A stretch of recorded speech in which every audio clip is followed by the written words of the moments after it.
Hey there, have you ever hurt your lower back as a result of bending or lifting something up? Well, if you have, stick around because I'm going to show you why it's really important that you bend and you lift using your knees, your hips and the muscles in your legs opposed to your lower back. When you don't bend from your hips and your knees and you don't use muscles in your lower back, it looks a lot like this. Now, when you do that, you round a lot through your lower back and that creates a lot of unnecessary and uneven pressure on your spine, which can result in a lower back injury. So I'm going to show you what happens at the level of your lower back when we bend like this.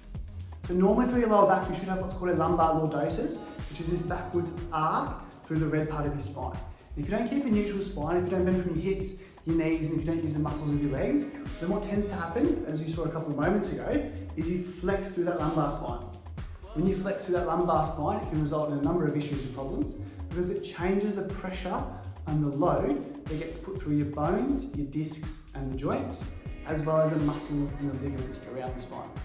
So I'm going to zoom into a segment here and show you what can happen if you repetitively flex your lumbar spine over time, or if you flex your lumbar spine under load. So I've got a model here. You've got two vertebrae, and in between the vertebrae you've got your disc. These are the other things here, they're the nerve roots, and this here is the spinal cord. And again, you should have that lumbar lordosis, that backwards arc through the lower back here. And again, what can happen if you're repetitively flexing your lower back or if you flex under load is this. As you flex forward, you can see the red material shoot out the back, and that's essentially what happens when you protrude or herniate the disc. So I'll show you again. You flex forward, and that disc material is going to go and cause stress on these nerves, which can often result in symptoms. Symptoms like pain, stiffness, numbness and tingling down your legs, as well as muscle weakness down your legs as well.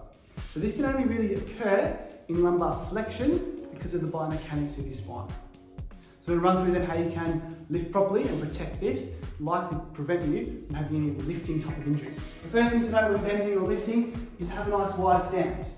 Have the object that you're picking up in front of you be soft at your hips, soft at your knees, proud through your chest and keep your chin up. You're going to sit your weight into it and you're going to grab the object. Again, proud through your chest, chin up, shift your weight into your heels and then drive straight up. This is a nice way that you can keep a neutral spine, bend from your hips, bend from your knees and use the muscles of your legs to drive you up.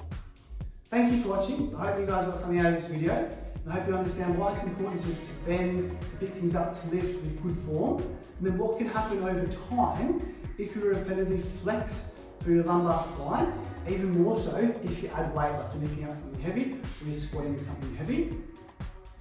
So if you have any questions, comment below, or if you'd like to reach out, you can either send me a message or give me a call. Thank you again for watching, and we'll see you next time.